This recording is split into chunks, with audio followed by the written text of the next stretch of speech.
Boa noite, amigos. Estamos abrindo nosso Cadeira Cativa nesta noite chuvosa de quarta-feira. Chuvosa quando a gente fala e tem um alcance enorme hoje em função de Facebook e a própria TV aberta, né?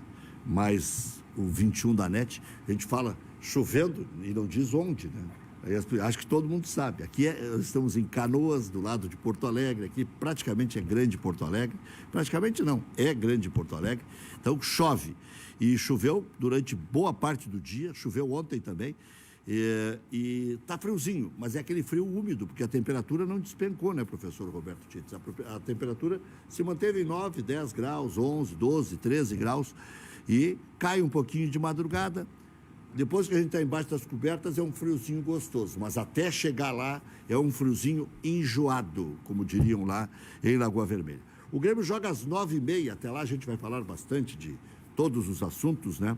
Daqui a pouco também teremos o José Vecchio Filho, ex-conselheiro do Internacional, e o grande gestor esportivo aqui, professor Roberto Tits, que sempre nos empresta o seu talento, né? Vender ele não vende, mas nos empresta o talento. Deixa eu fazer uma saudação aqui para o nosso parceiro novo aqui, o Flávio Fritz, que é câmera junto com o Chuchuzinho, né? Não vai atrapalhar o Flávio Chuchuzinho, tá? Sabe como é que é o Chuchuzinho, né? Daqui a pouco pode sentir sombra, né, professor? Acho que o Chuchuzinho está há tanto tempo nesse negócio aí que se ele sair por essa porta, as câmeras vão seguindo ele. E vão seguindo, é isso aí. Bom, mas dar uma descontraída sempre é bom nesse dia pesado, né? Porque ainda não temos uma solução definitiva pela frente. E agora, no final da tarde, veio essa bomba aí. Se parar o Campeonato Brasileiro, bom, aí eu vou lhe dizer, não começa mais. Não recomeça mais, porque estava tudo indo mais ou menos bem, até entrar a CBF. Quando cada federação respondeu por si, com todas as dificuldades hercúleas, deram um jeito. A CBF não consegue fazer um negócio assim mais... Né? Nós comentamos aqui, Rec, boa noite para todos, antes de mais nada, mas nós comentamos aqui em outras oportunidades que é o chamado plano B, não existe um plano B, né? Então a gente está, a CBF está se dando conta que ela também precisa adaptar e aprender, e aí se entende isso enquanto instituição reguladora do campeonato, que vai cometer um erro aqui, um acerto ali, etc. e tal. Agora, o grande problema é o quanto esse plano B pensou em todas as nuances que se apresentariam nesse início de campeonato. Agora é o sindicato dos jogadores, mas não é só isso, né? A própria pandemia, a questão do protocolo, o time da Série B, né, Rec, pedindo para a própria confederação liberar jogador que não passou no teste. Essa semana, pelo menos 3 ou 4 jogadores com vários jogadores testando positivo para a Covid. Quer dizer, é uma possibilidade de que muitos percalços ainda vão aparecer, e se a confederação continuar amadora como sempre foi, nós podemos passar vergonha para o mundo inteiro. É complicado, Rec. Acho que nós pensamos ou devemos pensar de que se um sindicato ou um governador de estado ou etc., possam ter uma intervenção sobre o campeonato, mostra que não houve planejamento, e isso vai gerar consequências. E sabe que o Brasil, a gente não precisa nem dizer, isso é chover no molhado, a gente sempre falou isso, né? O Brasil é um país continente. Cada estado tem as suas idiosincrasias. Bonita palavra. Né? Porque tem as suas peculiaridades, perdão. E daqui a pouco a gente não sabe a reação de todo mundo. Entra um deputado maluco e diz, ok, chega dessa brincadeira aí, porque a gente não consegue tratar as pessoas e tal, futebol, porque tem muita gente ainda que acha que futebol é alienante. Não, futebol emprega de 2 a 3 milhões de pessoas. Agora, sem público no estádio, sem os arredores, 2 milhões de pessoas, né? Pelo menos 2 milhões de pessoas, porque são muitas ramificações. É rádio, é televisão, é jornal, é internet, jogador, é preparador físico, é massagista, é dirigente remunerado, são as federações, os funcionários das federações. Pois é, mas esse movimento, ele não partiu do jornalista, do torcedor, ele partiu do próprio sindicato de atletas. Quer dizer, aquilo que se diz... Porque eles estão com medo. Não, mas se entende, eu não estou questionando isso. Eu estou dizendo que fica aquela discussão assim, não, mas tem que pensar na economia, não, mas tem que pensar na vida. Ah, mas por que não pergunta para o interessado? Pois bem, são os interessados. Não entendi o que o senhor quis dizer. Os políticos cederam. Exatamente. E quem está complicando são os atletas. São os atletas que, na verdade, não são os atletas, né? Alguém representando os atletas, mas os caciques sempre tem 4, 5. São 4 ou 5 que chegam. Olha, nós ou tomamos uma medida agora ou vamos sofrer 38 rodadas. Porque se na primeira rodada já houve adiamento de 3 partidas, uma da Série A, uma da Série B e outra da Série C. Curiosamente, uma de cada divisão. Quer dizer, na elite, na intermediária e na mais baixa. E desde o princípio... E a Série D, eu não vejo com condições de realização. Sem dúvida. Mesmo que seja mais regionalizada, tem muita viagem de ônibus, muita coisa. Olha, a Série D tem que deixar lá para o final de setembro. E é a primeira rodada, quer dizer, estamos nos encaminhando para a segunda agora, mas é a primeira rodada do campeonato. Eu quero deixar muito claro o que eu vou falar agora. O jogo do São Paulo tinha que ter sido cancelado. Eu não tenho dúvida alguma disso. Goiás. Sim, em Goiás. Com o São Paulo. Mas o problema é como deixar chegar até o momento dos jogadores entrarem em campo. E não foi a CBF. Eu tenho quase certeza que alguém denunciou para o STJ. Aliás, o Goiás entrou no STJD direto. Dizem que é um tribunal independente. Tem a ver com a CBF. Mas o presidente do STJD foi que assumiu a bronca. Não foi o presidente da CBF. Que talvez... Que é um coitado. Esse aí era funcionário... Não sei se entende de futebol, né? Ele era funcionário da CBF de carreira, sabia? Sim, caiu no colo dele essa função, né? Porque queimaram todos os outros. Foram presos, as seclas. Todos se queimaram, assim, para todos sempre, né? Então, ficou uma situação complicada e até vergonhosa essa do jogo. E outra, o Daniel Alves, no meio do campo, dando palestra, querendo que os caras jogassem na marra. Mas quem é que ele acha que ele é? E deve ter sido ele o articulador, ou um dos. E não estou nem condenando, como o senhor disse, vamos preservar a vida. E que seja um movimento, mas que não pare o campeonato. Vai parar o campeonato. E ele não é o Zezinho da esquina, né? Não. Ele é o Daniel Alves, né? Então, assim, a palavra dele tem peso. Tem, né? Peso, sim. Então, e aquele gesto no meio do campo deve ter chamado a atenção de muita gente graduada. Não, isso foi para o mundo inteiro. Isso foi para o mundo inteiro. E ainda tendo ele como garoto propaganda. Não, e ele gosta. Ele gosta. Gostam. Vamos fazer um intervalo. Já o Maurício Freitas estará conosco aqui na bancada. Já também o José Vecchio Filho está ajeitando ali todos os seus apetrechos, né? Se vier todo o inverno, eu estou vendo aqui no meu retorno, que o Vecchio está esperando, aí só com lareira mesmo, né? Porque não é possível. O homem está todo encolhido em casa, parece um tiozinho, né? Um garotão como é o Zé Vecchio Filho, um dos maiores advogados do Rio Grande do Sul, presidente do Jockey Club. Está faltando uma touca, eu acho. Uma touca frio também. Todo ali, né? Uma vez a touca do Zé Vecchio Filho era verde. Sabe qual é, né? Juventude. A touca do Zé Vecchio era do Juventude. Ele era torcedor do Juventude, queria que o Juventude morresse, né? Mas teve uma época que mudou de lado a touca, lembra, professor? O Grêmio acabou não ganhando mais do Juventude. Ficou uns 2, 3 anos sem ganhar do Juventude. Como agora, né? Juventude 6 pontos. Fazendo uma pitada aí para a transição daqui a pouco para o jogo do Grêmio, como agora o Novo Hamburgo parece que é uma touca para o Inter, né? Pelo menos está vendendo mais difícil os jogos, não? Para o Inter ou para o Grêmio? Para o Inter. O Novo Hamburgo? Sim, ganhou um campeonato, quase tirou o Inter agora da semifinal. E assim vai, né? Não, quem quase tirou o Grêmio da semifinal. Depois eu explico. Bom, então tá, já voltamos.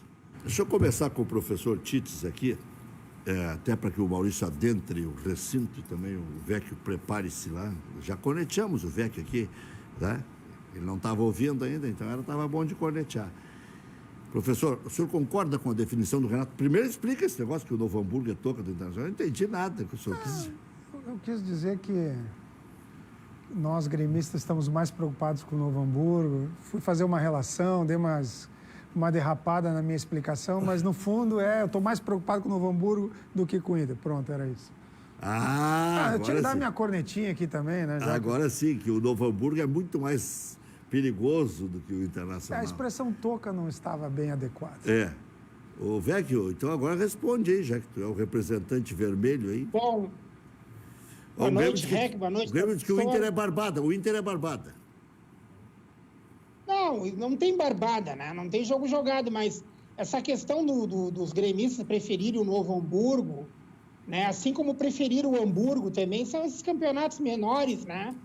Que tem essas nomenclaturas, esses times adversários um pouco mais fracos, então os gremistas se agradam.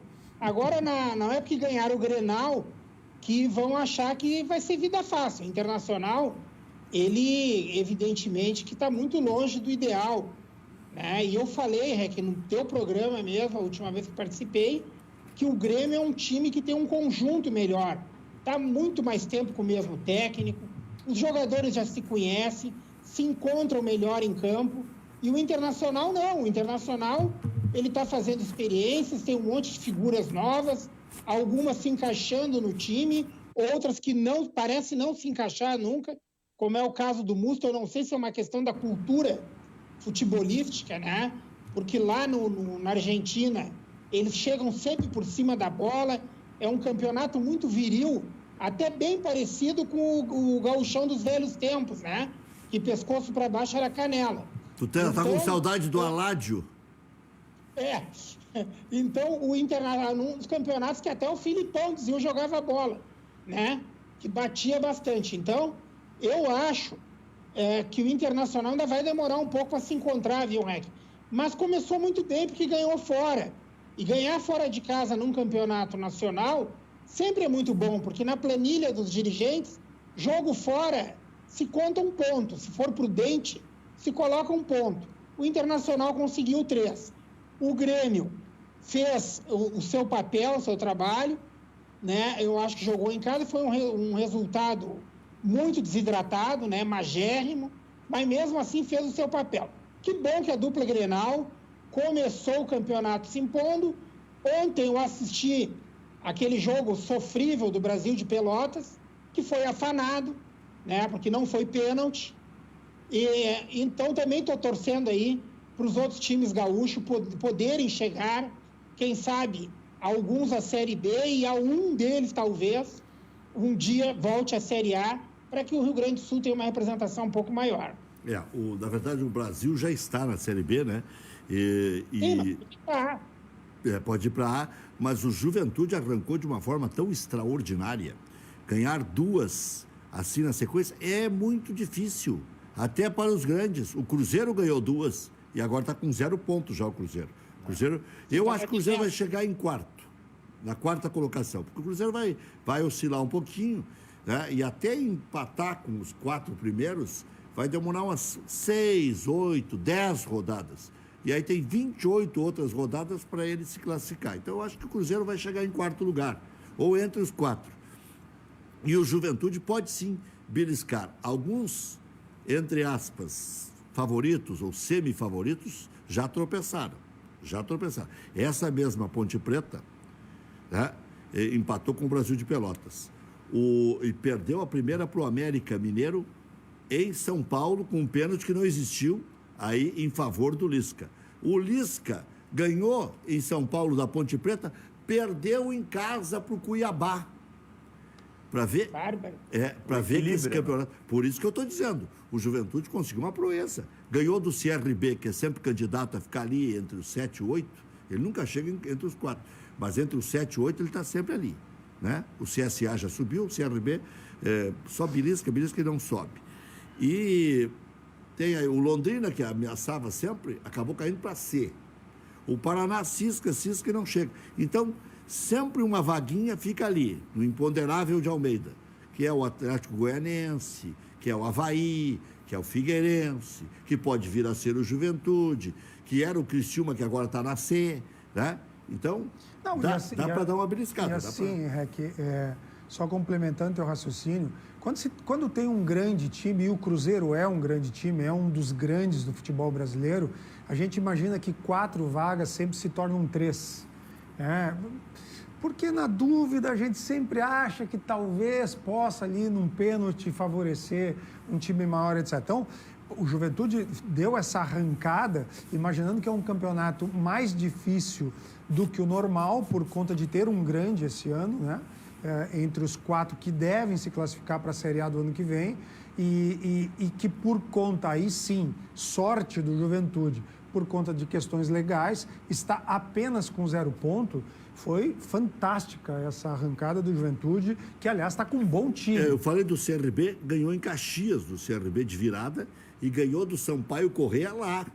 Né? Então, não é uma, assim, boia dada. Diga, Maurício. Mas é que eu... Opa, diga primeiro, Vecchio. Tá, desculpa, eu acho assim aqui. O Juventude, ele, estranhamente, né, ele fez um péssimo campeonato gaúcho, né? Ele não demonstrou a força que está demonstrando agora. Então, eu estou estranhando essa arrancada dele aí nesse campeonato nacional, porque ele não mostrou nada, né? Então, para mim, é uma enorme surpresa. Embora eu esteja, de longe, admirando o trabalho do Pintado em outros times, né? A gente sempre vê que ele arma bem os seus times, né? Agora, me deixa chateado o Brasil de Pelotas, né? Que é um time que já deveria estar se organizando melhor, né? Porque ele está sempre lutando para se manter nessa divisão. Há muito tempo ele não belisca com efetividade, aí fica dependente de resultados paralelos. De qualquer maneira, como gaúcho, né? E quando eu posso, eu assisto esses outros jogos aí. O que eu vi do Brasil, do Pelotas ontem, me deixou apavorado, a começar pelo fato daquele menino que foi emprestado para o Inter para a Copa São Paulo ter ficado no banco, né? E encerrando que a solução do Brasil de Pelotas na hora do aperto sempre é o velocista Jarro, que está mais para corredor de 100 metros do que propriamente para jogador de futebol. Bom, vamos falar do Grêmio e do Internacional. O Grêmio hoje tem a sua segunda partida. O Grêmio o Internacional amanhã terá a sua segunda partida. Também Grêmio e Internacional podem arrancar com 6 pontos. Eu negocio um empate do Grêmio hoje. Porque o Ceará perdeu a primeira, porque o Ceará vem bem no Campeonato Cearense, vem bem, ganhou a Copa do Nordeste, sabe que não pode adiar reabilitação, e eu acho que o Ceará pode fazer um salseirozinho lá, mesmo sem torcida. E o Internacional aqui tem que aproveitar que o Santos ainda está totalmente torto, né? E o Cuca está chegando, e até ajeitar o time, o Cuca às vezes demora 5, 6 rodadas, 7. Então, o Internacional tem que aproveitar e ganhar do Santos amanhã. Antes de passar a palavra, Rec, gol do Bragantino, já a rodada começou, 1-0 Bragantino, Alejandro contra o Botafogo. O Botafogo que abre o olho. E eu botei o Bragantino entre os rebaixados. Olha, Rec, naquela previsão que Com a grana que tem, Rec, com investimento exterior... Acho que não. Acho que o Bragantino vai brigar pela Sul-Americana. É um bom time. É meio de tabela. Então, mas tem grana. Pela Sul-Americana. Eu acho que o Bahia periga brigar em cima entre os 6. Não, é que quando a gente fala em brigar por Sul-Americana, a diferença da Sul-Americana para o rebaixamento é muito pequena. É muito pequena. Eu acho que o Bragantino, até pelo investimento da Red Bull, pelo aporte do exterior, pelas contratações que faz, vai ficar ali em 8º, 10º, daqui a pouco. Dependendo se expandirem as vagas da Libertadores, pode até brigar por uma vaga na Libertadores. Eu concordo contigo. Tem uma máxima, assim, é que os 4 que sobem são os Eu acho que time sem torcida não tem essa... Mas ninguém tem torcida, Rec. Mas torcida é outra coisa. Ninguém tem torcida agora. É o tamanho do respeito, o tamanho da mobilização. Ali a gestão vai falar mais alta que a torcida por conta da pandemia. Nós temos essa máxima de que os 4 que sobem já são os favoritos para descer. Eles estavam contratando um grande jogador aí, o Bragantino. Sim, exatamente esse meu raciocínio. Estavam contratando um grande jogador aí. Exatamente esse meu raciocínio. Desta vez é a primeira vez que sobem 4, um deles é o Bragantino, que eu acho que ele não é favorito a cair. Pode cair, mas não é favorito, porque é um time que tem investimento, tem gestão e no momento que a torcida é o que menos fala, vão trabalhar com tranquilidade. trabalhinho bem estruturado. O Bragantino vai estar, quando eu digo brigar pela Sul-Americana, eu estou sempre dizendo assim, está garantindo a ponta de cima da Sul-Americana entre os melhores sem correr riscos de rebaixamento. Eles trouxeram o Hurtado, que é venezuelano, do Boca, e eles contrataram agora. Isso aí, Hurtado. O Grêmio está com dificuldades para anunciar o Robinho, porque o Cruzeiro interveio e acha que não tem motivos, entrou com recurso na Justiça, para o Robinho se desligar de lá e sair no mole como saiu. Até vamos dar uma olhadinha depois nessa situação aí. E o Everton não acertou com o Grêmio, porque primeiro o Luciano tinha que se acertar com o São Paulo. Como ele tem um salário bom no Grêmio, ele prefere ficar aqui. Mas ajuda a pagar salário. Se eu sou o Grêmio, eu ajudo a pagar o salário lá. Sem problema nenhum. E veio o Everton. O Grêmio... Assim, primeiro, Rec, a tua fala na introdução do programa, eu concordo 100% contigo com relação à questão do porquê que o Renato está escalando esse time. É justamente porque eu concordo com a tua fala inicial que eu penso um pouquinho diferente de ti com relação a negociar o resultado de hoje. O Grêmio não está indo com um time reserva, ou seja, o Grêmio está fazendo um misto para hoje que claramente para quem vai jogar é uma oportunidade de mostrar serviço. E pode aparecer até o Thiago Neves, que tem estofo. Poder mostrar serviço. Que é diferente daqueles times que o Renato fazia. Aquilo é uma loucura, aquilo é uma irresponsabilidade. Que o jogador já ia, não vou dizer que ele ia contra a vontade, porque o jogador sempre está afim de jogar. Mas o jogador sabia que ele estava indo lá porque era o time reserva, porque o Renato já estava com o time titular pronto para o próximo jogo. Agora não. Agora me parece isso. E finalizo dizendo o seguinte, eu espero e torço que seja isso que eu estou falando. Que o Renato não comece o campeonato já fazendo as loucuras de ficar poupando o jogador no início do campeonato. O Grêmio tem 4 mata-mata. Não, 3 mata-mata. Libertadores da América. Não sei se vai rolar, né? Libertadores da América, Gauchão e Copa do Brasil. Tá? Então são 3 mata-mata. Quando eu digo não sei se vai rolar Libertadores é porque a Argentina já está falando em proibir voos até novembro. Vai expandir, a proibição atual é até setembro, e eles já falam em expandir até novembro a proibição de voos de outros países para a Argentina. Periga a Sul-Americana bancar uma concentração de uns 60 dias para os argentinos jogarem no Uruguai. Imagina que confusão vai ser aquilo. A gente, o futebol gosta de copiar, né? Mas tudo bem, quando a ideia é boa, Portugal. Que é o que aconteceu com a NBA, né? Não, a NBA e a Champions League também. Fechou todo mundo no a Champions, essa fase que está acontecendo essa semana, de certa forma é um pouco isso, né? Então, assim, não seria anormal. O próprio protocolo... A Major League Soccer é lá em Orlando. É que nem a NBA, eles criaram uma bolha na Disney. Exatamente. Mas eles têm uma estrutura lá que... quando a gente fala isso, eu até às vezes rechaço nos debates, porque os times brasileiros, em termos de centro de treinamentos, de equipamento, melhoraram muito. Sem dúvida. Muito. Mas ainda há uma distância, e as estradas, e os aeroportos... O Brasil é muito grande.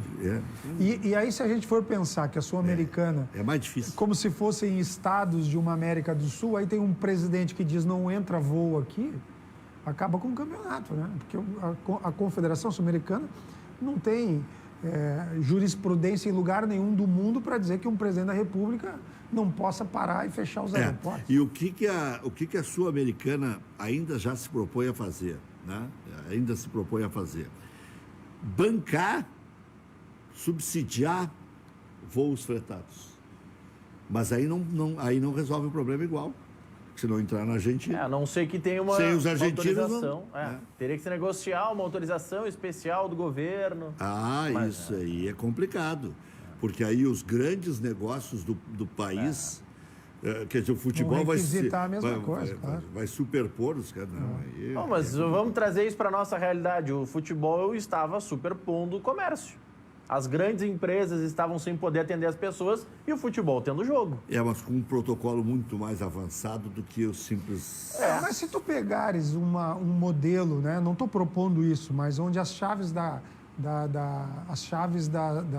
Libertadores sejam em sedes, né? Pega a chave do Grêmio e do Inter com outros 2 times. Não vamos fazer em Porto Alegre porque é vantagem para os dois, embora não tenha torcida. Mas se for fazer por chaves em lugares que possam Mas não dá, professor, ser porque jogado... corre a Copa do Brasil junto, corre o Campeonato Brasileiro junto. Não, eu digo só para Libertadores, modelo como estão fazendo agora Mas não na tem Champions. É que não é estanque. Mas é só definir que vai ser. Só definir. Mas aí é o seguinte, em que período? Aí para o Campeonato Brasileiro? Para a Copa do Brasil, não dá? A Conmebol se sobrepõe às confederações nacionais. Se a Conmebol decidiu... Não, isso é impossível. Impossível. Não, é só jogar. Tu consegue fazer... Para todos os campeonatos nacionais dos países? Para todos os campeonatos e joga em fevereiro, depois de acabar o Brasileirão, por que não? Define que todos os campeonatos nacionais vão até 1º de fevereiro, porque vão liberar datas que estavam previstas para a Libertadores. E aí de 1º uma Libertadores na outra. De 1º de fevereiro a 28 de fevereiro, ou 5, 10 de março, faz a Libertadores. Mas eu falo agora, nessa semana, em 10 dias, eu digo agora, pega 2 jogos do Brasileiro, joga mais para frente e acerta. Claro que isso teria que ser em todos os países. Eu vou pro hospício, o Vecchio. Mas eu falo no sentido que, deste momento, só para finalizar, é que a Argentina, por exemplo, não está deixando entrar. Depois, tudo bem, segue vida normal, eliminatória normal. Eu falo neste momento. Agora, os argentinos estão tendo uma postura muito mais rigorosa do que o restante da América. E o Uruguai ainda mais do que os argentinos. Por quê? Também acho que... Oi? Se tu vês assim, na Argentina, o furo é muito mais embaixo. Não é só no futebol. É só para te ter ideia, as apostas esportivas... o governo argentino proibiu, né, a realização de apostas esportivas no exterior e a entrada de jogos online lá para evitar a evasão de grana. Então, assim, eles fecharam mesmo o país. Né? Eles estão segurando dinheiro lá dentro, eles não vão permitir futebol em hipótese alguma. Não dá para contar com o Uruguai também, que o recém-eleito Lacage Pou está fazendo uma linha dura e está ganhando uma notoriedade internacional que o Uruguai quase nunca teve em relação à saúde, justamente por estarem fechados.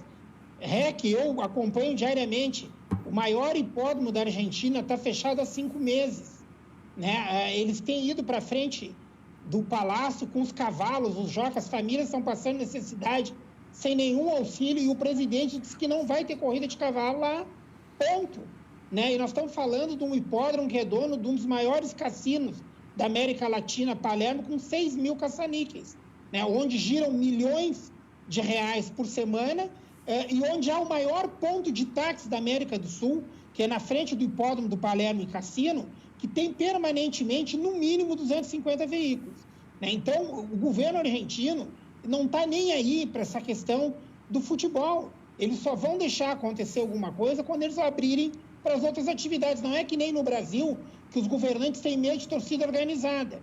Né? Então, aqui, que nem estava dizendo o Maurício, o Joãozinho ali da esquina não pode vender na loja, não pode abrir a loja de meia dele, mas pode realizar futebol. O protocolo é rigoroso, mas nem todos os times têm condições de fazer o protocolo que o Inter e o Grêmio estão fazendo. Inclusive, os times gaúchos foram exemplares nisso, né? Inclusive, tornaram um case para alguns outros clubes que copiaram daqui dos gaúchos a maneira de fazer o protocolo. Agora, isso custa uma grana obscena, né? Também não vou deixar de comentar, porque eu não sou de amarelar, essa papagaiada daquele negócio de torcida virtual, botar uns painéis ali, umas caixas de som, que bobagem isso aí, entendeu? O que aquece o jogador em campo é a presença do torcedor ali, né? Em loco. Agora, botar umas caixas de som, sonorizar estádio vazio, tenha paciência. Faz. Não achou bonito na Europa? Eu não acho bonito em lugar nenhum, frescura, Rec. Aliás, vou pedir desculpa que hoje eu enfiei essa bola nas tuas costas, de não ter ido aí, né? Me vingando de tantas outras que tu tentou colocar em mim. Né? E quero que no final do programa tu ponha para mim aí a trilha sonora naquela mesa, tá faltando ele. Né? Já que o Bruno me sacaneou. Eu vou cantar ao vivo aqui para ti. Naquela mesa tá faltando ele, a saudade dele tá doendo em mim. Acho que nesse momento acabou de cair a audiência do Cadeira Cativa. Naquela mesa ele contava histórias, e hoje na memória o meu tamborim. Deixa eu puxar pro futebol, velho, para ele parar de cantar. Gol do Corinthians, 1-0 contra o Galo. Nós vamos entrar pra história. Nós fizemos um cara que não sabe cantar o Parabéns a Você sem desafinar, cantar 2 estrofes de uma música. Logo dessa música, né? Poxa. Essa música, todos os dias dos pais, agora eu tô meio que superei isso aí. Eu cantava para mim mesmo e chorava. E se eu cantar essa música sozinho e raciocinar um pouco, começa a chorar. Ele sem chorar, ele já desafina, imagina chorando. Não é essa. Terrível. Não chorou porque o copo que está na frente dele tem água.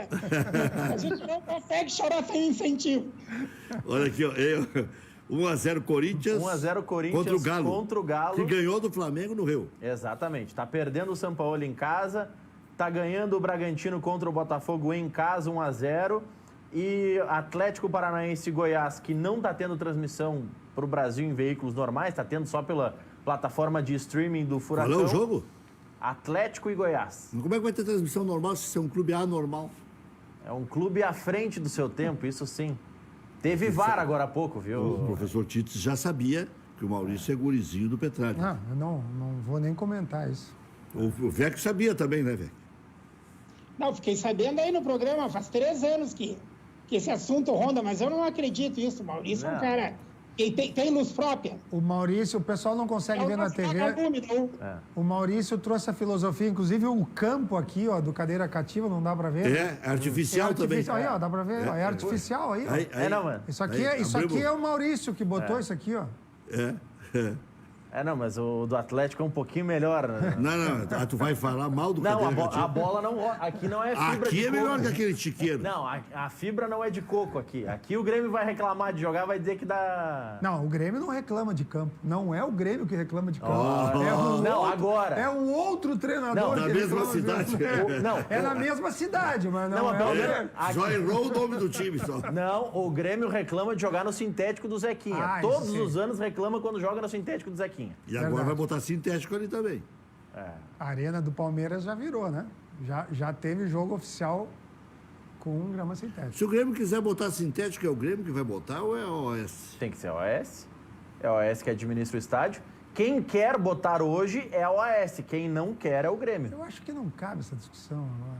Desnecessário essa discussão. Foi indicar, como diria o Rec, o meu Atlético.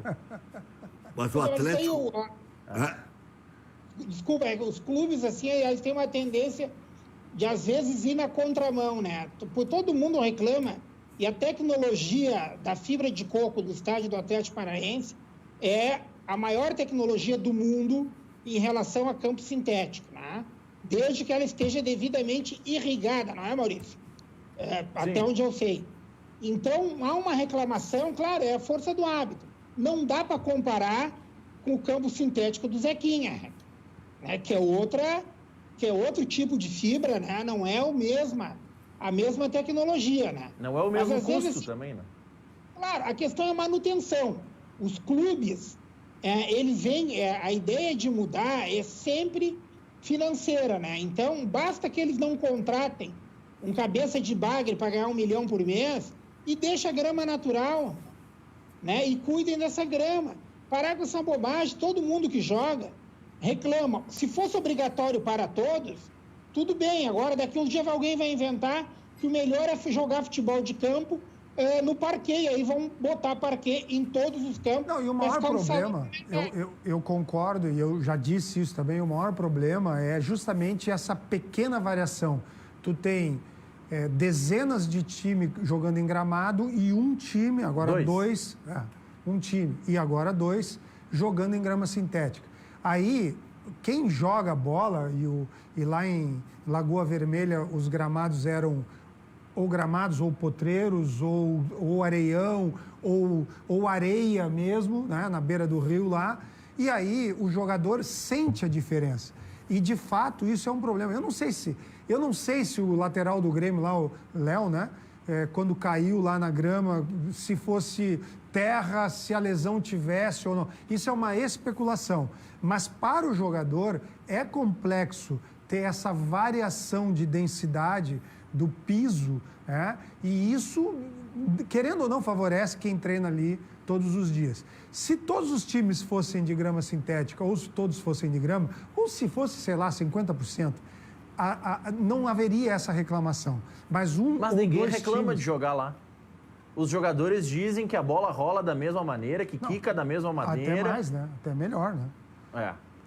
Aí vem outra pergunta, Vecchio. Pegando o caso do Kudê, já que foi feita a provocação, será que o Kudê prefere jogar na grama sintética com qualidade ou nos gramados de grama natural sem qualidade que ele reclamou tanto? Bom, a verdade é a seguinte, aqui no interior do Rio Grande do Sul, o que a gente tem visto em alguns estádios é não ter gramado, né? É diferente. E aí eu concordo com o Kudê. O estilo dele, ele gosta de um time com a bola no chão, né? Então, ele se apavorou, evidentemente, quando levou o Internacional para jogar em campos que não tem como botar a bola no chão, né? Claro que sempre tem um choro para justificar uma má atuação, né? Eu também não sou passional a ponto de acreditar que foi só o campo que atrapalhou o Internacional. Também foi a falta de entrosamento, também foi a falta de um modelo de jogo. Agora, os clubes do interior, né, estão penando aí há muito tempo, e eu até aproveito para reiterar minha crítica. Eu acho que a Federação Gaúcha, né, ela sempre se preocupou muito com calendário, com formulismo, e em tutelar interesses de Inter e Grêmio, que já conseguem andar com as próprias pernas. Nós precisamos olhar para o interior, né, dar uma força para os clubes do interior se estruturarem melhor, se a gente quer que o futebol gaúcho vá a algum lugar. Porque o Inter e o Grêmio, eles já estão crescidinhos, eles já tiraram a carteira de motorista, eles já estão na estrada há muito tempo. E eu acho que da hora da federação focar no auxílio, marcar de perto, auxiliar os clubes do interior, para que no próximo campeonato gaúcho, em vez da gente jogar bocha, né, porque aquilo é campo de bocha, a gente possa jogar bola.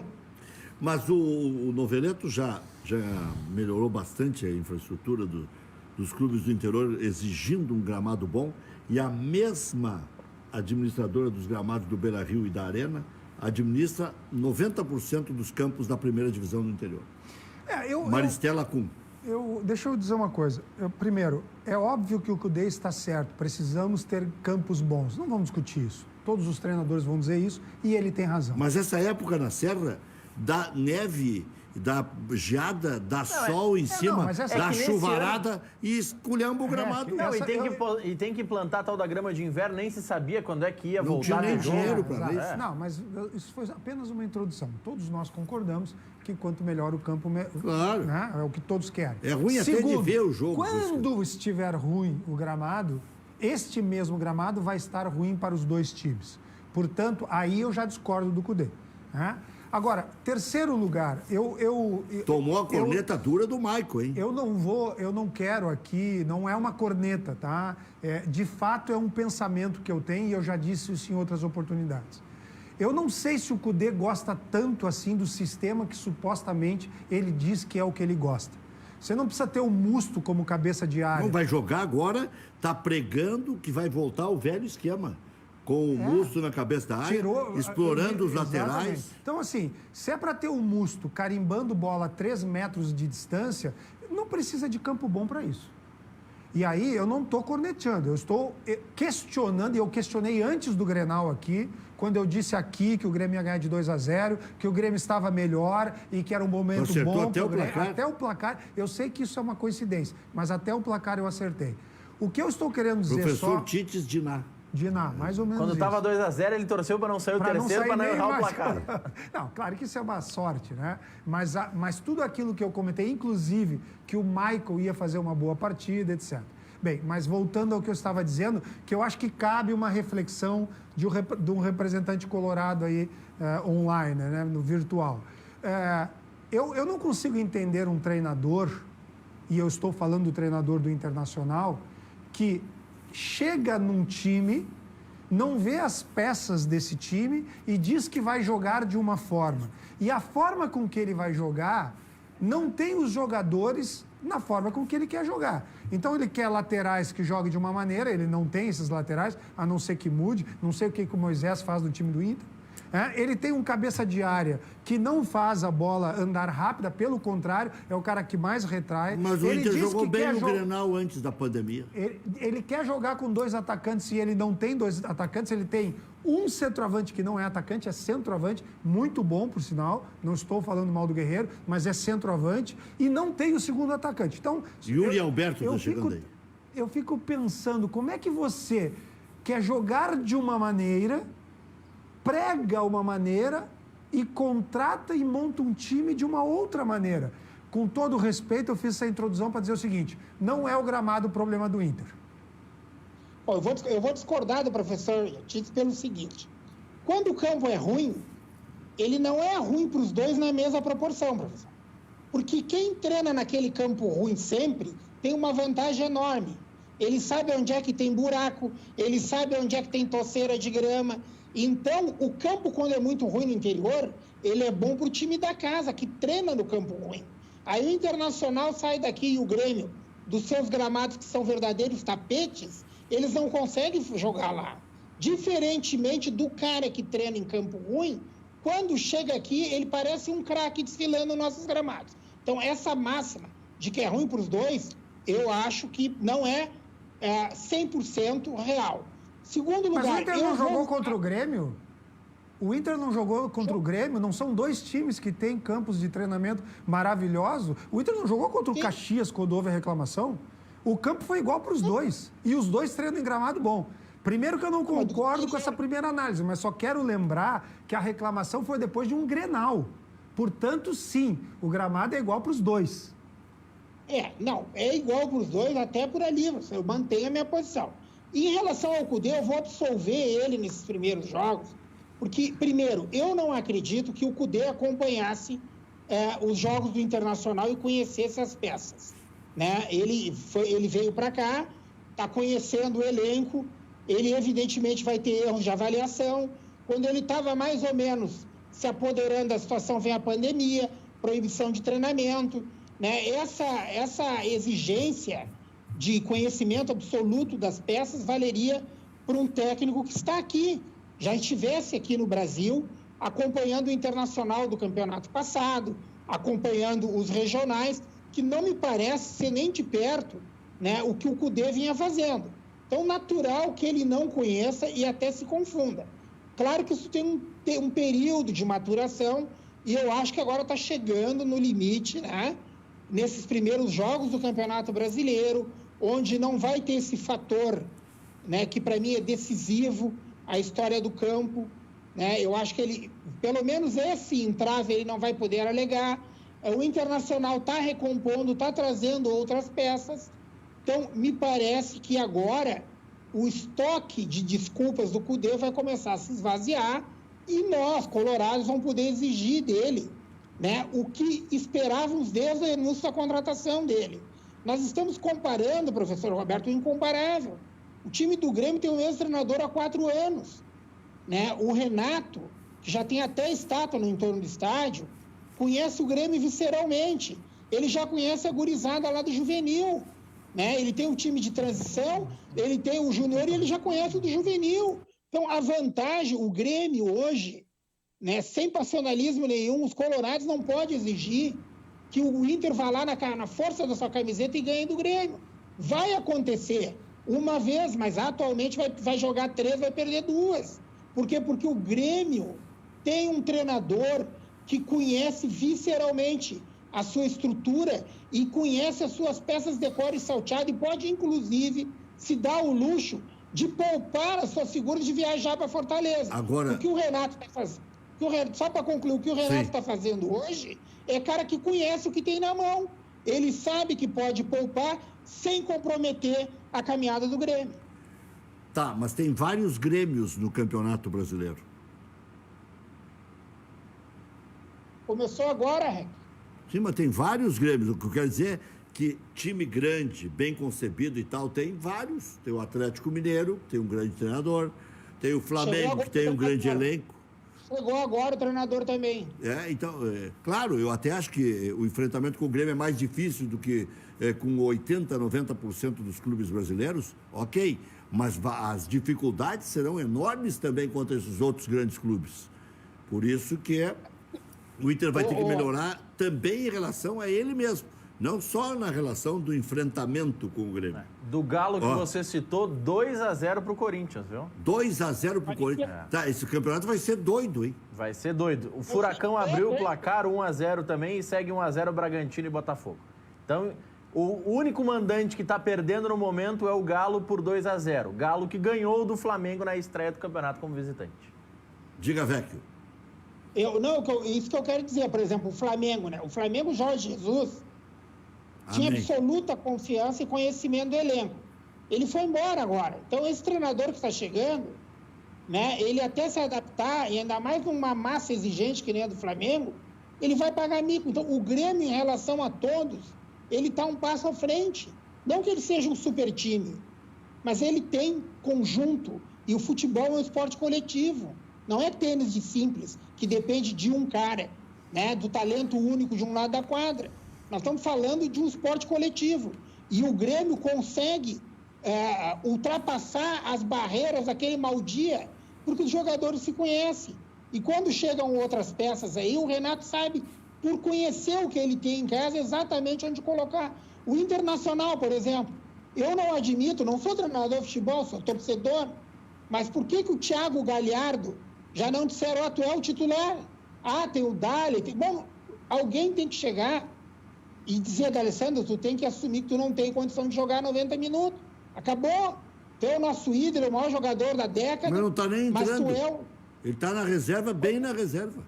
Olha, eu acho que o Vecchio tem que defender o Inter. Quando eu digo defender, não é cegamente, né? Porque além de torcedor, é um ex-conselheiro e quer o melhor para o time.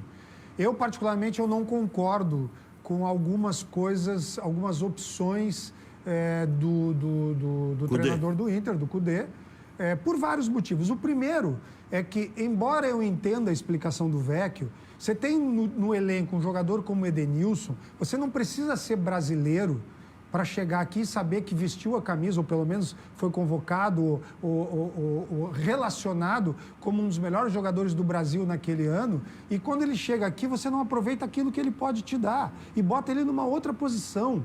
Eu não aceito esse tipo de coisa. Quer dizer, um treinador, e isso a gente vê nos corredores da faculdade, quando a gente conversa com os nossos alunos, a primeira coisa que o treinador vê é o seguinte: qual é o elenco que eu tenho e qual é o melhor sistema para esse elenco? Aplicar um sistema em cima de um elenco que não tem e adaptando, e aí eu vou dizer mais duas coisas. Em cima do próprio sistema dele, a maior indicação dele é um cara que não dá intensidade, que é o que ele prega. O Musto não dá intensidade ao Internacional, muito pelo contrário. Então, para mim, isso é uma incoerência. E, segundo lugar, citar o Jorge Jesus e Sampaoli. Eram estreantes nos seus times e foram os melhores treinadores do ano passado. O JJ chegou no Flamengo e foi campeão brasileiro atropelando todo mundo. Mas você acha que é impossível o Kudê surpreender e virar de uma hora para outra um dos melhores também? Porque já se especulou que ele podia treinar o Flamengo. Eu acho que o Kudê tem que primeiro trocar seus conceitos. Porque o Jorge Jesus não tinha dúvida no seu conceito. Ele vai insistir. Se ele vai insistir, o Inter não vai para a Libertadores. Não, mas ele pode insistir no conceito dele. Só que o Marcos Guilherme é um atacante de lado. Ele é um meia, mas que joga mais de atacante de lado. Ele não é o cara para voltar na marcação do lateral, como está acontecendo no Inter. O Cebolinha podia voltar. O Cebolinha, qual foi a melhor fase? O problema do Marcos Guilherme não é voltar para marcar. É não ter função. Porque ele que é uma enceradeira. Ele circula e anda ao redor do rabo e não sabe para onde vai. Isso é problema do técnico. Não está botando ele na posição certa. O Edenilson baixou de rendimento com ele. O Guerreiro diz que não é abastecido ainda, porque a bola nunca chega nele, é o que ele reclama. Em todos os jogos ele está sempre brabo. Mas o próprio aí ele pega um meia e bota de atacante. Ele pega um atacante e bota de meia.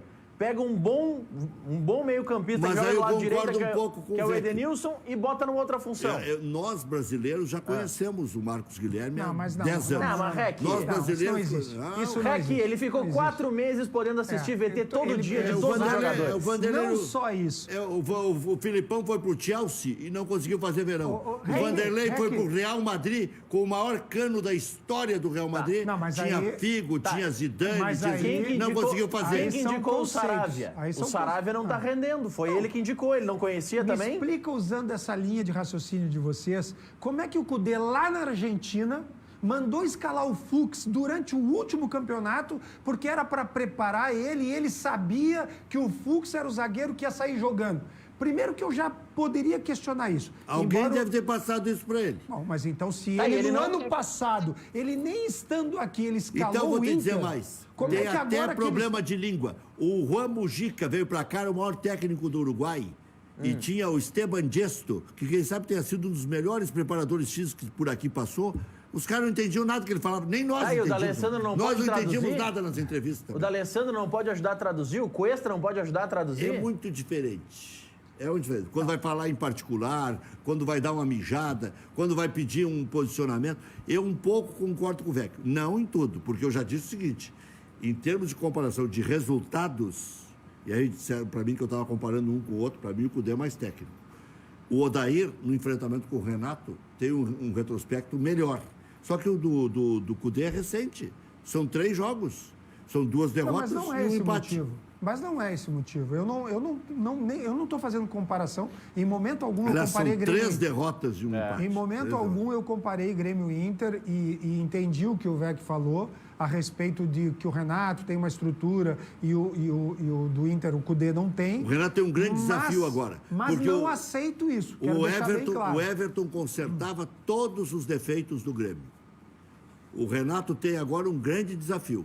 Por quê? O Renato insistiu tanto para o Everton jogar o Clássico Grenal porque sabia que ele era decisivo. E foi decisivo. O cruzamento do primeiro gol parte dele. Ali, o Grêmio abriu os caminhos para fazer o 2-0. Não estou dizendo que o Renato não tenha condições de fazer do PP um novo Everton e tudo mais. É que esse ano é um ano diferente. Esse ano já começa com ferro na boneca. É ferro e ferro e ferro, termina a Copa do Brasil e emenda com o Libertadores, se vai ter. E tu não sabe quem pode escalar, uma rodada noutra. Não sabe quem pode escalar, porque além dos quesitos técnicos, táticos, existe o quesito do teste também, né? Olha, eu comentei aqui, eu concordo, eu comentei aqui... O senhor acha que o Inter tem que jogar a toalha com o Cudê já contratar um brasileiro? Eu não digo isso, mas eu acho que o Cudê pode ser um pouco mais flexível. É visível que o Lindoso deu agilidade... Ele não está sendo flexível nem com o melhor amigo dele, que é o D'Alessandro. Exatamente. Ele não está sendo flexível nem com o jurídico do Inter, que arrumou uma liminar e ele não botou nem para escalar. O D'Alessandro é o melhor amigo dele ou o Musto? Porque o Musto ele não tira do time de jeito nenhum, tem que ser muito brother para manter aliás, o Musto. Aliás, o Musto está querendo romper o contrato lá com o Huesca. Não é o Musto, é o Huesca que não quer que ele volte. Mas aí ele está tentando romper para ficar livre e poder acertar por um período maior com o Internacional. Só vou discordar de uma coisa de ti, Rec. Raramente eu discordo de ti, mas vou discordar agora. Tu falou a respeito da saída do Everton. No último programa eu disse assim, fazia tempo que o Grêmio não era favorito ao título. Esse time do Grêmio, sem o Everton, é favorito ao título deste ano. Começou o campeonato mostrando isso. A Raposa e as Uvas? Começou o campeonato já mostrando que quem ganhou do Flamengo já está perdendo de 2-0, etc. Mas eu não disse que o Grêmio não tem condições? Não, mas tu disseste que o Renato pode fazer do PP um novo Everton, não, que até pode. Eu estou dizendo que o Grêmio é favorito, com ou sem Everton. Este ano o Grêmio é favorito do Campeonato Brasileiro. É só o Renato não inventar, não ser teimoso e não inventar de poupar jogador mais uma vez. Eu tinha um colega meu, eu não vou dar o nome, mas que eu me pegava às vezes nos debates, porque a imprensa nacional indicava sempre o Inter como um dos favoritos. E aqui o Inter não era tão favorito. E ele dizia assim, essa mania de indicar o Internacional como favorito, mas vai se queixar para a ESPN, para a Sport TV e tal. Quando eles começarem a falar isso aí, eu vou começar a me preocupar. Né? Porque eu também vejo o Grêmio. Eu vejo o Grêmio como um dos favoritos. Junto com o próprio Atlético Mineiro, que hoje está tomando 2-0 em casa, com o Flamengo, com o Atlético Paranaense, com o Internacional e vejo mais um, que até indiquei o Bahia, como uma das possíveis zebras. Porque eu acho que esse ano está em aberto o título. Concordo com o senhor, mas que o Grêmio, que o Everton ajeitava, os problemas do time do Grêmio, ajeitava. Não, mesmo na má fase que ele resolvia, quando o time não estava bem, ele resolvia o jogo. Exatamente. Ano passado. Esse ano não. Eu acho que esse ano o Grêmio não era tão dependente dele, inclusive ele não estava bem. Embora tenha dado os passes para o gol, enfim, mas não é o seu caso. Não estava Everton dependente. Não é o seu caso, mas não vai faltar filho da mãe agora para dizer que o Everton ferrou o Grêmio contra o River Plate, que o Everton, em outros momentos, sumiu e tal, e estava com o Europeite. O Everton salvou o Grêmio contra o Palmeiras, que estava jogando com o time B, e estava com 10 contra 11, estava ganhando de 1-0. Entrou o Everton, o Grêmio conseguiu empatar e passou pelo Palmeiras e ganhou aquela primeira Copa do Brasil. Naquela mesma Copa do Brasil, o Everton decidiu o jogo contra o Atlético Mineiro lá. Contra o Pachuca, que ia ser um mazembaço do Grêmio, o Everton foi lá e acabou com os mexicanos, porque estava pintando uma zebra com o Honda terminando com o jogo e o Grêmio se atrapalhando e tudo mais. Então, não sejam levianos. Não é o caso. Não dá para ser ingrato. Não é o caso. É verdade, concordo. E vou te dizer mais, lá contra o Real Madrid, já falei aqui também, não foi o Renato que perdeu o jogo e não foram os jogadores. Para mim, já fiz todas as explicações para isso. Só vou lembrar, então, quem, para mim, foi a direção do Grêmio, que naquela época foi para o Mundial sem centroavante, respeito quem gosta daquele centroavante. Do Barrios. E o Grêmio, para mim, já foi para lá com 10 jogadores. Se a direção... Mas aquele lá que botou o Grêmio no caminho da conquista da Libertadores, que o Botafogo dominou inteiro o jogo aqui. Fez um gol nos últimos 4 jogos da Libertadores que levou para a final da Libertadores. Para mim era um bom centroavante, mas passou batido no Grêmio, não ajudou em nada e não fez nada no Mundial também, nem sombra para os zagueiros do Real Madrid. Para usar uma expressão que o Vecchio domina bem, ele estava meio abagualado. O problema todo é o seguinte, contra o Real Madrid, aquele time do Grêmio com centroavante ou sem centroavante, ia passar um trabalho enorme. Era visível. Né? Assim como o Internacional foi lá ganhando o Barcelona, mas nas casas de aposta e posição por posição, o Barcelona era muito mais time que o Inter. E nós fomos lá e ganhamos com o gol do Gabiru, né? Que todo mundo vaiava. Né? Mas nos primeiros 2 meses da volta do Gabiru, ele não podia caminhar na rua. E o jogador, o torcedor de futebol, ele é assim, né? Ele é passional. Tu gritou também, perdoa Gabiru, tu gritou também? Não, não sou disso, que eu não sou desse tietismo todo com boleiro. Eu acho que os boleiros, pelo que eles ganham por mês, eles tinham que dormir fardado e depois do treino ainda correr um pouquinho atrás do caminhão do lixo para pegar preparo com o fardamento do time. Né? Agora, as direções de futebol tem o hábito de paparicar esses malandros. Né? Eu nunca vi o Internacional, teve uma época que contratava palestrante motivacional. Mas vem cá, rapaz, motivar um cara que ganha 1 milhão por mês, o que nós deixamos para um assalariado aí que coqueia saco de cimento das 6 da manhã às 10 e acorda no frio? Então, pelo amor de Deus, o futebol é um tietismo. Né? O tietismo está aqui, o professor tietismo. Obrigado. Mas o Gabiru fez o gol, né? Essa é a diferença. E o Real Madrid, que jogou muito mais do que o Grêmio, fez um gol de bola parada. Se alguém do Grêmio chuta em gol contra o Real Madrid, podia ter feito gol no meio da barreira, do mesmo jeito que o Cristiano Ronaldo fez. Não estou dizendo... E o Barrios é quem abriu a barreira também, né? Ele e o Luan. Mas agora tu piorou ainda a minha análise. Ele e o Luan. É verdade. Pois mas o Internacional foi criticado porque o Gabiru até então, né, quem acompanhava as partidas do Internacional com o Gabiru até nem notou que ele estava na delegação, porque se ele não fosse, ninguém ia notar a diferença. O Internacional tinha outras armas. Mas o Abelão era fã dele. Mas aquele jogo foi o jogo do Yarley. Aquele foi o jogo do Yarley. E o Gabiru só fez o gol, inclusive por causa do Yarley. Podia ter passado até para o outro. Para o Luiz Adriano. Mas, exatamente. O que tem o meu bruxo? Todo treinador tem bruxo. Todo tornador tem um bruxo. O Renato tem os dele. O Abel, uma vez eu disse aí no programa, eu ia mandar ele no dentista fazer aquela placa contra o bruxismo, porque ele tem 2, 3 jogadores que ele tem que escalar. E às vezes a torcida não quer olhar nem no banco. O Renato também, com 4 anos de clube, né? Pega um cara de fora, por exemplo, traz um argentino aqui, o ano passado, o Grêmio, retrasado. Não, traz um argentino o ano retrasado aqui e manda e diz pro cara botar o Luan no banco para ver se ele bota. Não bota. O Luan não estava jogando nada e o Renato botou. É que o Renato, ele domina o negócio. Né? Mas o Luan era um cara que estava indo até para a seleção. Vecchio, deixa eu te fazer uma pergunta. Eu concordo contigo, tá? E na linha de bruxo, o Musto dá para chamar então de bruxo do Cudê? E acho que o Musto é o bruxo do Cudê. É isso que eu ia dizer. Mas a pergunta é... Sinto o Musto, professor, mas ele vai jogar. É pior, né? Mas a minha pergunta não é essa. A minha pergunta pode ser o Musto, pode ser até um bom jogador, e acho até que o Musto pode jogar no Inter. A pergunta é, o Musto dá a tal intensidade que é a maior propaganda que se vendeu o Cudê para o Internacional, que era um cara que gostava de força e intensidade?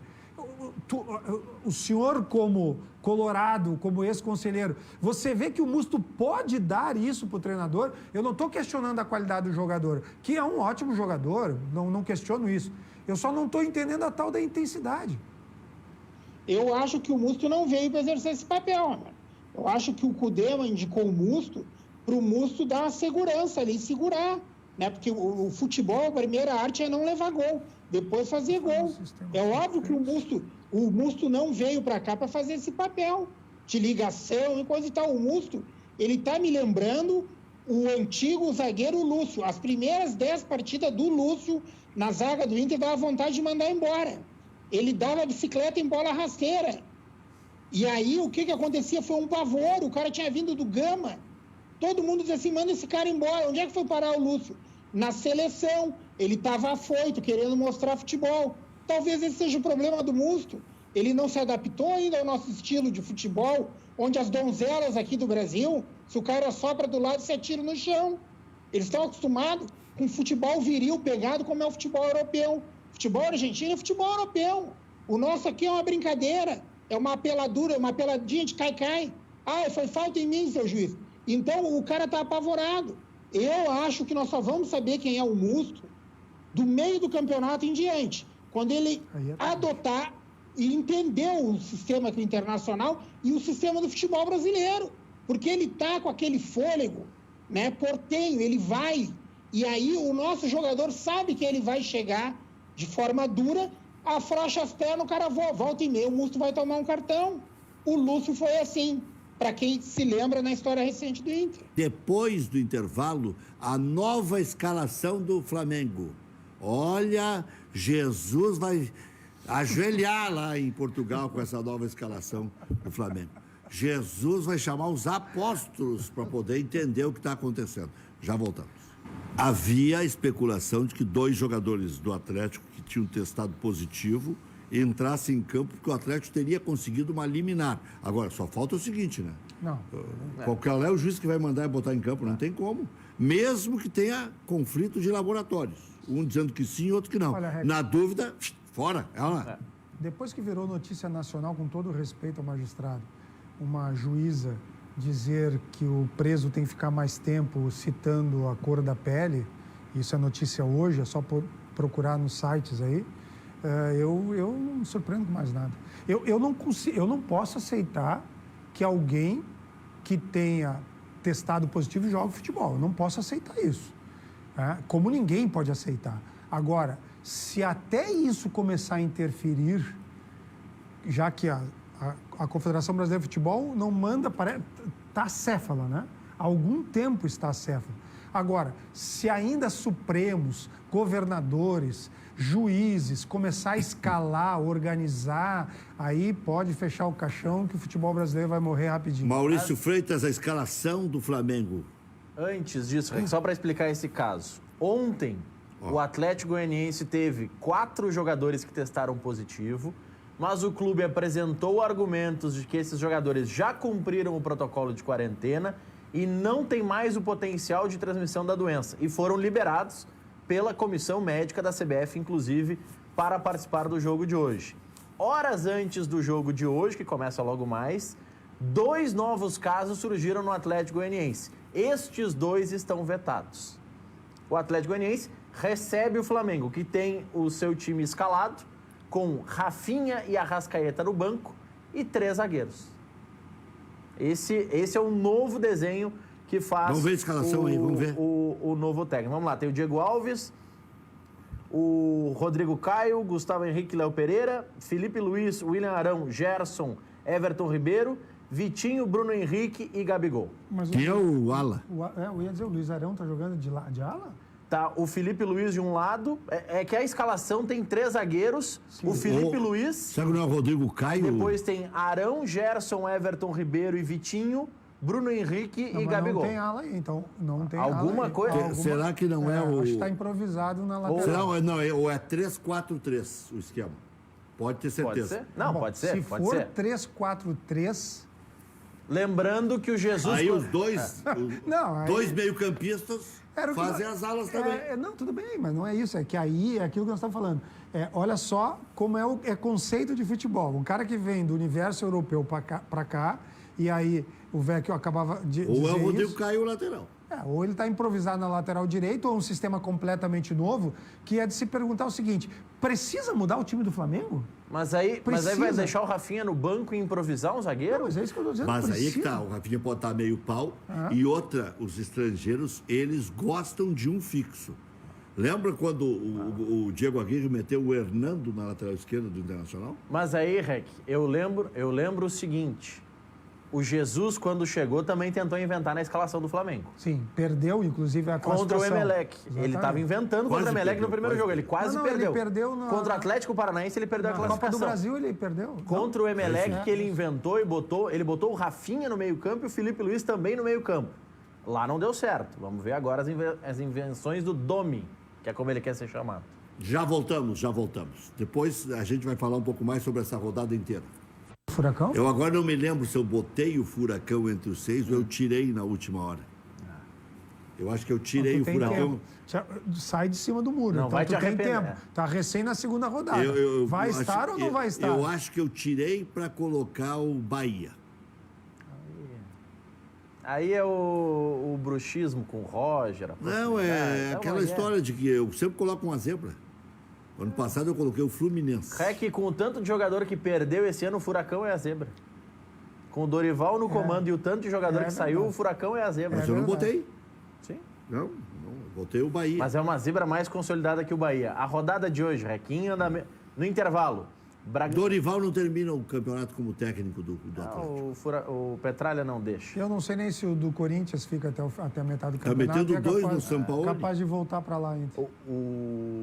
O Thiago Nunes, ele estava quase sendo demitido antes da pandemia, conseguiu chegar na final do Paulistão, que era uma classificação improvável, e agora está metendo 2 no Atlético Mineiro fora de casa. A rodada... Como é que foi a primeira rodada do Corinthians? Na primeira rodada, o Corinthians não jogou por conta do estadual. Da final do estadual. É verdade. Então a estreia dele está sendo hoje no Brasileirão. Palmeiras também estreia.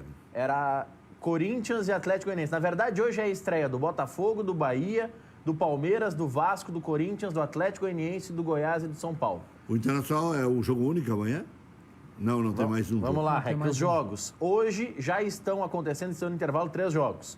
Red Bull Bragantino 1, Botafogo 0. Atlético 0, Corinthians 2. Atlético Paranaense 1, empatou agora no finalzinho do primeiro tempo o Goiás, tá 1-1. Tu tava te balaqueando aí. Eu chamei de zebra. Líder isolado. Era líder isolado até sair esse gol. Durou 2 minutos a balaca. Ainda tem 4 pontos, tá na liderança. Gurizinho vamos do lá. Petralha. 8h30, então daqui a pouquinho tem Bahia e Curitiba em Pituaçu, Atlético Goianiense e Flamengo no Estádio Olímpico de Goiânia. 9h30 tem Fluminense e Palmeiras, Ceará e Grêmio. Amanhã tem São Paulo e Fortaleza às 7h15. 7h30 tem Inter e Santos e às 8 da noite tem Vasco e Sport. Muito bem. Seu Vecchio, o que você negocia para o Internacional? Um título de Copa do Brasil, ficar entre os 7 do Brasileiro e figurar na Libertadores já te serve? Ou só te serve um título maior que é o Brasileiro, Libertadores? Você viaja muito na maionese? Viaja longe? Como é que é? Não, o professor Tite já disse que o Grêmio vai ser campeão brasileiro. Eu não chego a tanto, né? Porque eu acho que o Internacional... Eu trocaria, dentro dessas opções aí, qualquer uma delas pelo título da Copa do Brasil. Eu acho que resolve os problemas administrativos financeiros do clube, nos coloca na Libertadores, né? Então, é um título de expressão nacional. Eu acho que a CBF investiu num prêmio para revalorizar essa competição de mata-mata e eu ficaria muito satisfeito se o Internacional ganhasse esse título. Acho que essa questão, assim, claro que aflige a todos os clubes, né? Afinal de contas, todos cobram. Tem que ser campeão brasileiro, que é o campeonato mais difícil do planeta, o mais parelho e etc. Não, tem que ter um título nacional de expressão. Então, eu acho que o da Copa do Brasil é o maior atalho que tem para esse título nacional. É vacina? Negativo. Não é vacina. Se lutar pela Copa do Brasil e chegar lá, pode embalar e ficar brigando na ponta pelo brasileiro. Não tem bicho-papão nesse Brasileirão. Quem o Inter perdeu? Mas eu ia falar um pouquinho antes, quando o Maurício falou. Cuidem do Corinthians com o Thiago Nunes esse aí. Esse cara é bom treinador e ele, quando acertar esse time, porque ele também não acertou, que me lembre o Atlético Paranaense da noite pro dia, né? Embora o nosso amigo Maurício aí seja o único cara que acha Furacão uma coisa boa. Para mim, sempre é um traço destrutivo, mas... Quem o Inter perdeu do ano passado para cá? Do time do ano passado, quem o Inter perdeu para esse ano? Titulares, Ninguém. O Inter, em algum momento do ano passado, esteve entre os melhores times do Brasil e antes da semifinal da Copa do Brasil era dito talvez o melhor time. Inclusive, eu me recordo aqui que dizia que o Inter chegava mais favorito do que o próprio Grêmio. Acabou que nenhum dos dois ganhou, mas o Inter era mais favorito. O Inter mandou muita gente embora do banco. Não, tudo bem. Mas o time da Alessandro, Guerreiro, Edenilson, Cuesta, o Moledo tá aí, mas não joga, o goleiro, o lateral era o Heitor, lateral direito, o Iago era o lateral esquerdo, mas já tinha saído antes, aí tem o Wendel que tá aí. Ou seja, o Inter tem praticamente o mesmo time e Patrick... Lindoso. E fez contratações. E Dourado. Vou dizer, embora critiquei agora há pouco, fez certo o Inter em trazer o Kudê. Eu acho que ele está teimoso. Acho que ele não está analisando certo, mas fez certo em trazer o Kudê. Então o Inter trouxe um bom treinador de nível sul-americano, pelo menos, reforçou o time e não perdeu jogadores. Ou seja, o Inter tem obrigação de brigar pelo título. E se a torcida do Inter hoje não acha o Inter favorito, é porque o sentimento da torcida é aquilo que eu, que sou gremista, acabei de falar com relação ao técnico do Inter. Tem alguma coisa errada. Porque o Inter não tem por que não pensar que é favorito para algum título. Tem obrigação. Foi o melhor time ano passado com um técnico questionável. E agora trouxe um grande técnico de futebol. O Inter tem obrigação de ir bem. Melhor time onde? Ano passado, antes da final da Copa do Brasil, o Inter era o melhor time do Brasil. E se falava que o Edenilson ia para a seleção e tudo teve mais. Um momento, e até é bom o senhor falar isso, teve um momento que se disse. Eu me lembro de vários comentaristas em nível nacional que diziam isso. Eu até salientei aqui várias vezes. Não sou eu que estou dizendo.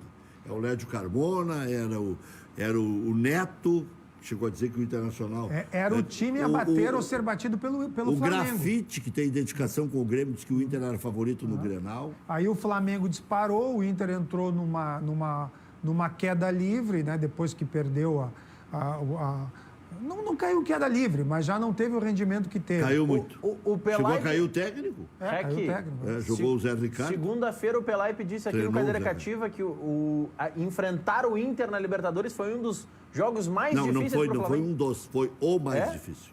Eu boto como um dos porque teve o jogo com o River, que também foi complicado, mas era jogo único. Mas ele disse que foi o jogo mais difícil. Mas, o confronto mais difícil, ele falou, né? Porque no Maracanã... O Flamengo demorou muito para conseguir marcar gols. E era o melhor time. Acho que é consenso que o Flamengo foi o melhor time do Brasil. Tira o Flamengo, o Inter era um time em algum momento, não no final do Brasileiro. Até mas setembro. Em algum momento. Exatamente. Então, e o Grêmio estava ali, né? O que eu só estou fazendo com esse comentário é que eu acho que a torcida do Inter está muito complacente com esse momento do Inter e de que o Inter vai fazer uma boa campanha. Eu acho que alguém falou aqui até no último Cadeira Cativa, é porque o treinador habla espanhol. Porque se fosse em português, acho que não seria a mesma complacência. Deixa eu Vê um que gosta do castelhano. Mas eu gosto dele, tá? A minha trincheira aqui. O fato é que o torcedor... ele sente o momento do time no campo. Embora o Inter seja praticamente o mesmo no papel, o desenvolvimento dele com a bola rolando não é o mesmo do ano passado. Então, o torcedor tem eu e todos os outros torcedores temos vários motivos para não estar achando agradável a atuação do nosso time. Agora, não Vecchio, mas não é o mesmo nós time. temos uma contradição aí. Tem 7 mudanças em relação ao time do ano passado. Os jogadores estão aí no elenco. As peças estão aqui. Mas tá todo mundo na reserva. O Wendel tá na Exatamente. reserva, o Moledo tá na reserva, o Patrick tá na reserva. Tá jogando menos porque o técnico quer. Mas tu não troca, teoricamente, para trocar por pior, né? O D'Alessandro envelheceu mais um ano. Ele já não era jovem como atleta ano passado. Envelheceu 6 meses. O Moledo teve 6 meses. Um jogador de futebol que já está com uns 40 é muito mais do que 6 meses para um jogador que tem 22, Roberto. Nós estamos falando de um jogador que encaminha o final da sua atividade profissional. Não estamos falando de um menino que nem o Everton, que não envelhece de um ano para o outro, 6 meses não faz diferença. Mas ele também não era titular absoluto. Ele revezava, em alguns jogos jogava, outros não. Problema de preparo físico, não técnico. E não começa jogando agora porque o técnico não quer. Não estou dizendo que ele tenha que jogar, mas só não começa agora porque o técnico não quer. O Moledo teve uma lesão muito grave, né? E aí voltou, coisa e tal. Então, não é que o Internacional mudou radicalmente por uma questão conceitual, né? São lesões, são circunstâncias pessoais e esse técnico que chegou e que conhece só os compatriotas dele também. E eu não culpo ele por isso. Eu quero ter a oportunidade de estar discutindo o Cudê depois da 10ª rodada. Aí nós vamos discutir técnico de futebol. E estará discutido aqui. Valeu, obrigado, Zé Vecchio. Diga. Descontou o Galo, 2-1 pro Corinthians. Não ia ficar assim, né? Valeu, obrigado, professor. Até novembro. Ah, é? Por causa da lei eleitoral. Ah, tá concorrendo aqui, então boa sorte. Não, sou vereador? Pré-candidato. Vereador? Vereador. Então é um bom voto aí. Boa sorte. Obrigado. Até amanhã.